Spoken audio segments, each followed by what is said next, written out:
राम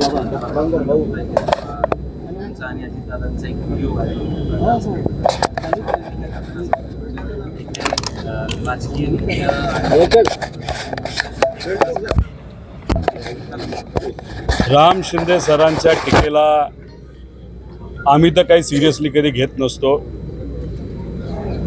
त्यांच्या टीकेमध्ये न भावना असतात न अभ्यास असतो. त्यामुळे त्यांनी टीका केली आणि त्याला मी उत्तर दिलं पाहिजे असं मला तरी वाटत नाही. कदाचित तुम्ही सगळेजण त्यांच्या पदाकडे बघता, पण ती व्यक्ती कशी आहे हे मी फार जवळून बघितलेली आहे, लोकांनी बघितलेली आहे.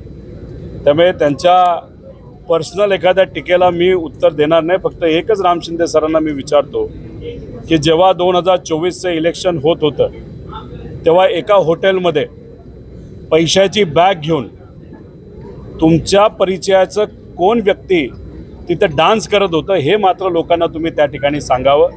मी माझ्या व्यक्तिगत जीवनामध्ये काय करेल, कसं करेल, कोणावर डान्स करेल नाही करेल हा माझा व्यक्तिगत विषय आहे. सभापती पद जे तुमच्याकडे आहे त्या पदाचा कुठेतरी महाराष्ट्राची गरिमा राखण्यासाठी नाही तर महाराष्ट्राच्या हितासाठी काहीतरी करण्यासाठी त्या पदाचा उपयोग करावा आणि महाराष्ट्र बाजूला ठेवूया.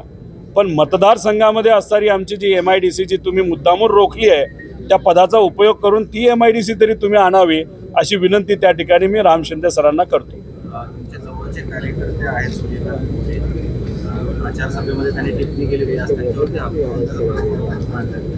एक तर नगर परिषदेचं इलेक्शन जेव्हा जामखेडचं सुरू होतं त्यावेळेस सूर्यकांत नाना मोरे हे जे पदाधिकारी आहेत, आमचे कार्यकर्ते आहेत, त्यांनी टीका केली.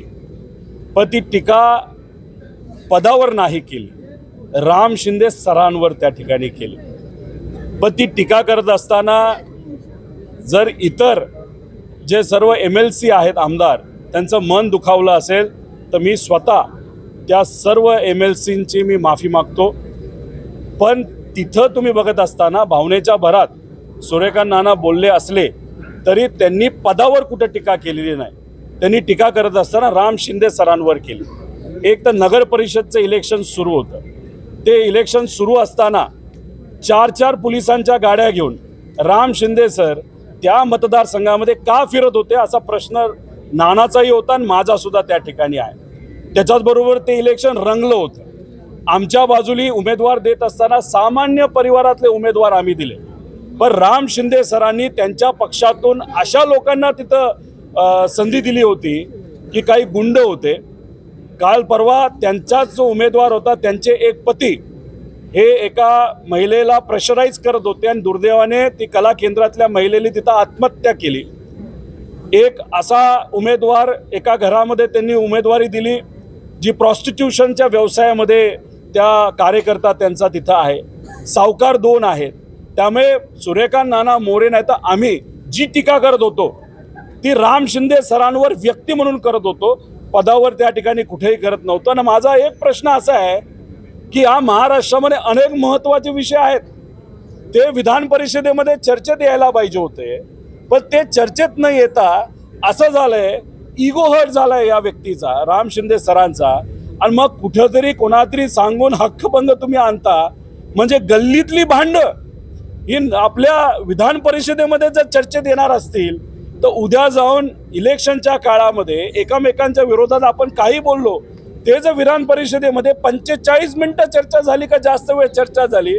अरे चर्चा करायचं असेल तर इतरही मुद्दे आहेत ना, बेरोजगारीवर चर्चा करा, महिला अत्याचार मोठ्या प्रमाणात वाढतात त्याच्यावर तुम्ही चर्चा करा, इतरही काही महत्त्वाचे विषय जे कॉन्ट्रॅक्टर भरतीचे विषय त्याच्यावर तुम्ही चर्चा करा.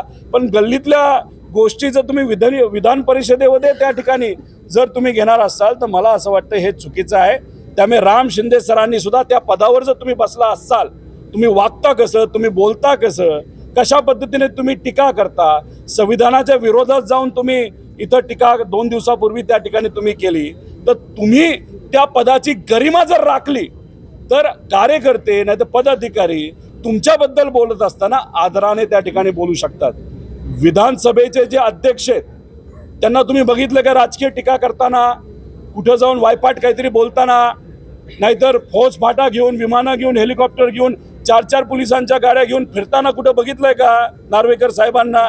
त्यामुळे तसं कुठेही त्यांच्याकडनं तिथं झालं नाही. पण राम शिंदे सरांच्या बाबतीत बोलायचं झालं तर ते अशा पद्धतीने वागत आहेत की जसं की त्यांचं जे विधान परिषद आहे ती त्यांच्या घरचा विषय आहे आणि कार्यकर्त्यांवर कुठेतरी कारवाई त्या ठिकाणी तुम्ही करता हे कुठेही योग्य नाही असं आम्हाला वाटतं. तसंच विस पागे असतील, गवई साहेब असतील, डावखरे असतील, फरांदे भाऊ असतील, देशमुख साहेब असतील, निंबाळकर साहेब असतील, यांनी त्या पदाची गरिमा राखली. पण राम शिंदे सरांना कुठेतरी क्लासेस घ्यावे लागतील की या पदाची गरिमा कशी राखायची. हे क्लासेस देवेंद्र फडणवीस साहेबांनी तरी द्यावेत, नाही तर मग नार्वेकर साहेबांनी द्यावेत. एवढंच या ठिकाणी आम्ही सगळेजण बोलू शकतो.